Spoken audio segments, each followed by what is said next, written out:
Hey everybody! Hey. Welcome to #PastorBesties. I'm Nicole. I'm Melissa. Today we are talking about something kind of difficult. Maybe more difficult for some than for others. Yeah. Well, yeah. Yeah. We're talking about vulnerability. Vulnerability. Vulnerability in ministry. Yes. On today's #PastorBesties.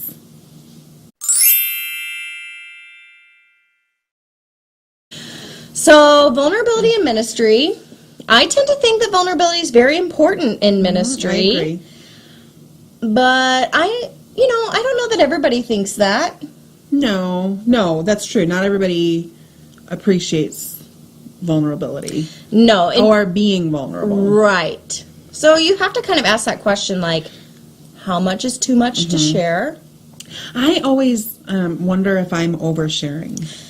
Yeah. I guess not always. Sometimes I wonder if I'm oversharing. But don't you think, like, I feel like in my congregation anyway, like, some people would say, oh, she's totally oversharing, and other people would be like, she doesn't let us know who she is. You know, so it's like... I hope so. I mean, we all know those people who are like, who overshare. Yes, we do. And I just don't want to be that person. But I also don't want to be like the undersharer. Is that a word? I feel like if you're wrestling with it, you're probably okay. Okay. Undersharer? Undersharer? No. So, yeah, that's it, like how little is too little, right? Right. Like if you never talk about yourself or share anything about yourself, like, I don't think I could do that. Yeah. I could not. I'm like a firm believer in sharing who I am when I preach or when I teach, or... Yeah. It's important. It is. Yeah. It is. So, when you're vulnerable, what does that look like for you? Well, I think it's different for different settings in some ways. I sometimes lump vulnerability and authenticity together. I don't know that that's always fair, but so I try and be the same person everywhere. Like as pastor, yeah, and then as just right. Old so like Melissa. If you ran into me in the streets, you wouldn't be like, I didn't recognize Melissa. Like, who is that crazy lady? Oh, it's my pastor. Yeah, Pastor Melissa on Sunday morning who preaches in the pulpit, that's not her. Which then I think causes a disconnect to be like, oh, so I have to be a different person Sunday morning than I do all the other times, just like Pastor Melissa does. So I try and be the same person. However, like there are also boundaries to that too. So like when I'm preaching, I'm not swearing. You swear? I love Jesus, but I cuss a little. #everybody knew it already. Whoopsies. Sorry, not sorry. But so, I mean, like, so I do know certain boundaries because of what's happening. Sure. Or I have created those boundaries, whatever. Yeah. I just was having this conversation with my friend Ethan the other day that you have to be who you are at all times as a pastor. You know, we're not different people when we go home at night. Right. We're still who we are. Right. I mean... Right. I hope I'm kind and compassionate in all parts of my life, not just when I'm like sitting around talking to a parishioner who I think is important. You know what I mean? Right, right. You have to be like, you have to love Jesus all the time, not just when you're preaching about him. Yeah. So, you're right. It's important. Well, and sometimes I have a hard time with Jesus. But and you would say that in the pulpit. I do, yes. So I think that's part of it too. Yes. Like the vulnerability to say, oh, guys, I don't like what Jesus says here. Right. So you talk about how, I don't want to say that's a failure because it's not really a failure, but you talk about your struggles. You talk about times that you have, you know, maybe misstepped in your faith and let other people know, like, this is a part of being a Christian. Just because I'm a pastor, I don't have it all figured out. I'm still on this journey too, which is how we can be on the journey together. Right. That's why vulnerability is important, because if people look at you and think you've got your life all together, look at Pastor Melissa. She's fantastic. I was going the other way. She's got it all together. She never has any trouble. I can't talk to her about my faith struggle. She won't get it. She doesn't struggle with her faith. No. Like, we have to share that we struggle too, so that when our parishioners have a hard time, they're like, oh, my pastor just talked about this on Sunday. Yeah. They get it. I can talk to her about it. Right. Yeah. Or him about it. Yeah. Okay. Boys can be pastors too. Who knew? Men, not boys. Men. That was a fail. No, sometimes we fail. And so I think sometimes we have to talk about it. Yeah. And so I think one of the things that I struggle in terms of vulnerability and sharing sometimes is I'm probably really quick to point out the places where I fail. Mm-hmm. Like, I missed this, or I want to punch that person in the face, or I've said that in sermons. I haven't punched people in the face, but I do talk about wanting to. Okay, well, that's different. And how, thanks. I'll allow it. Thank you. But like saying, I know I'm supposed to be forgiving, but I want to do this.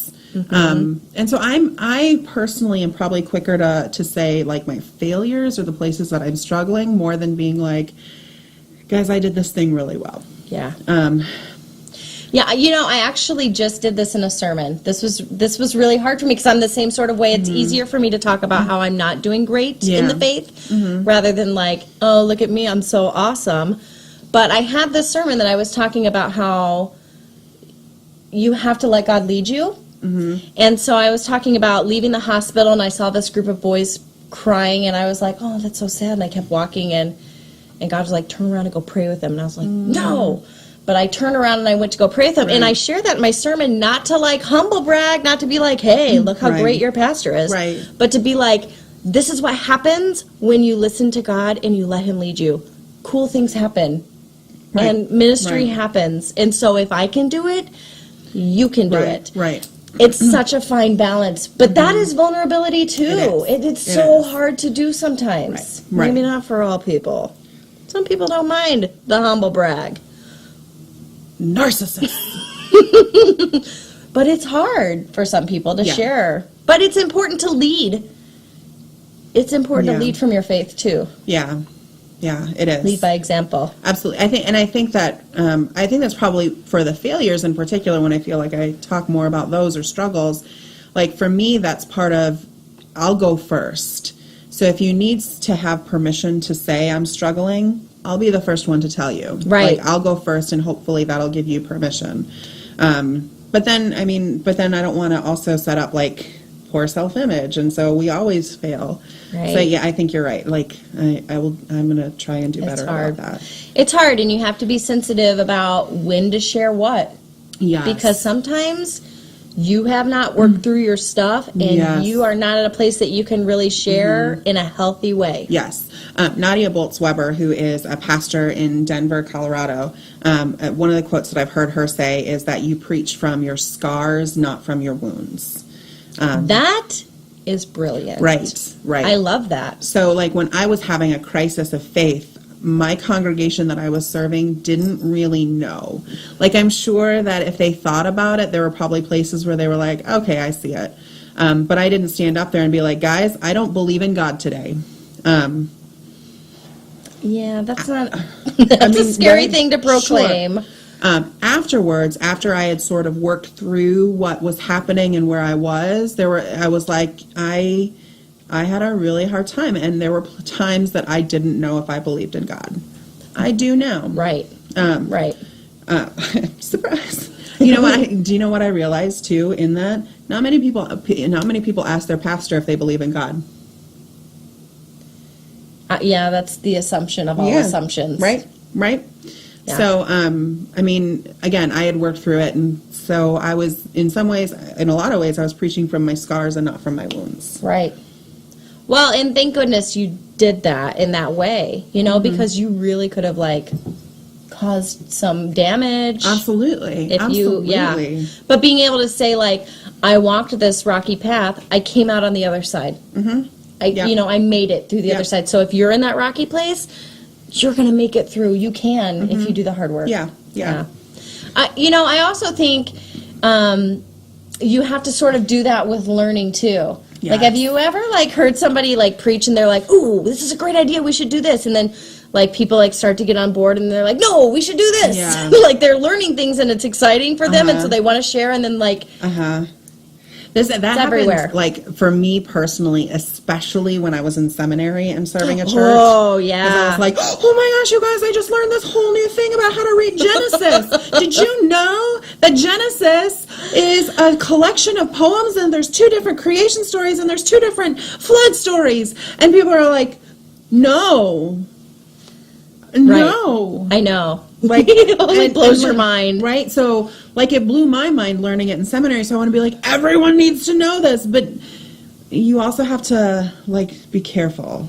Well, because, just you're much more mature in your faith than some people that may be new to your church, and they're like, what are you talking about? Maybe. Yeah. Just and how you do things. When I've talked, I've been in conversations with Rob Bell. He has name drop. Let me pick that up for you. My best friend. We're not besties. I mean, you just wish you were. It's fine. No, we're besties. Right. Anyway, he's been like that. You have to when you learn something new, you just sort of let it marinate for a while. Because if it's changed you that much in just a few minutes or a short time, how much more is it going to? Ooh. And so, like, what will it grow into, and how then can you translate it or work it into your context or your how does whatever. It become the vision or part of the vision of what you're trying to do? Yeah. Because again, I mean, like you said, like if you're just changing, like, oh, I read this book and it's great, so we're going to do this thing. And then I read this other book, which was like totally different, but we're going to do that thing. Yeah. Or we believe this thing now and not that thing. Right. And then your congregation's just going to turn you off because they're going to be like, well, sorry, that's so can't do that. whiplashy. Yeah. So, I mean, letting things marinate before, like, you just go, this. Yes. Yeah. You know, one of the things that I'll ask you this question because I want to know your opinion. Can you be in a small group with parishioners? No. Well, that was a quick answer. That was, yeah. Let me do that a little. Tell me how you really feel about it. Let me think about that. No.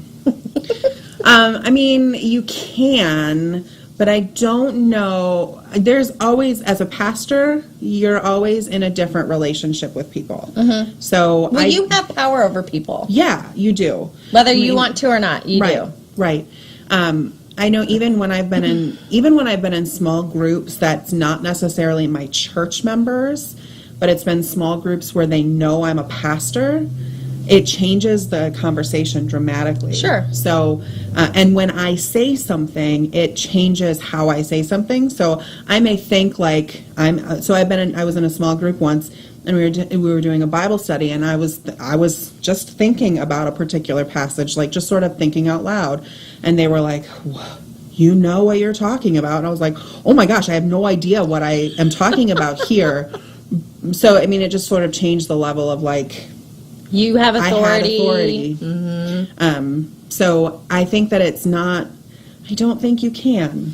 I would say you can, but I think everybody around the table needs to know you can't 100% be your authentic self. No. Now, we did just talk about how you need to be yourself in all areas of your life, which is true, but there's some things that you just can't share with parishioners because it's not appropriate. No, like if a parishioner were to share, like if somebody from the congregation were like in the small group were to be like, oh, my boss is such a jerk and he or she is making my life miserable and it's affecting me in this area. It's like if I were to be like, I know how you feel because my secretary is totally inappropriate. Like I can't do that. Or I can't be like, I know how you feel because I have some people that I work with at this church who just make my life miserable. Yeah. Not okay. That's not appropriate. Right. I mean, so that's where I think that there's the boundaries and like. You have to have boundaries. Yeah. Vulnerability is so important because we're sharing who we are. Mm-hmm. We're sharing who God has created us to be. Good and bad. Good and bad. I mean, we've been created in the image of God. We're good people. Yes. We're sharing about the good and bad things in our lives. Yes. That's important because we never want you to assume that we have it all worked out. Oh, I sure don't. That we've, If anybody ever tells you, gosh, Melissa seems like she has it all together, they have never listened to me before. Nobody is saying that. Thank goodness. If you ever hear that, you make sure to correct someone. My pleasure. And likewise, the same with me. I don't know. I feel like you have your shit together a lot of times. I don't. I put on a good face. Good job. Thank you. But I want people to know that I don't have it all together. Right. Because I want them to be able to resonate with me in a real way. I had someone gave me the best compliment the other day. They were like, I feel like you're human, and so I don't have to be someone different around you. And did you start weeping? I almost did. They were like, is that okay? Absolutely, it's okay. Like, absolutely. I mean, I hope then that means I don't have to be on my best behavior either. Yeah. Because I'm not. I love it. Yeah. I think it's important. It is. It is one of the things that, to my very core, I will defend to the end, because I think it is so important for me, for any pastor, to be vulnerable in your preaching, in your teaching, in your life. Yeah. Yeah. Yeah. So, share what you think about vulnerability. If there's been a time when you've been like, nope, this is a time that was an oversharing moment. Yeah, has it ever come back to bite you in the butt? Sure. Or you were in a congregation, you were like, whoa, that was too much. Or maybe that it was like, that was an undersharing moment. Like, I didn't feel like they said anything, or I knew who they were. Because that's important to know too. And so share what you think about vulnerability and how it's been helpful in your ministry, or how you've experienced it in your faith. Share in the comments below. Like and subscribe. Share using #PastorBesties. We'd love to hear. We would. So be vulnerable with us. Be vulnerable. Yeah, be vulnerable and authentic and kind. Oh yes, please be kind. People haven't been mean. We're good. No, never. It's fine. So you be who you are, who God created you to be, both in your triumphs and in your failures, in your successes, and in those places where you're trying better. Share your stories, share who you are, because we need you, and we need you to be who you are. See you guys next time. Bye. Bye.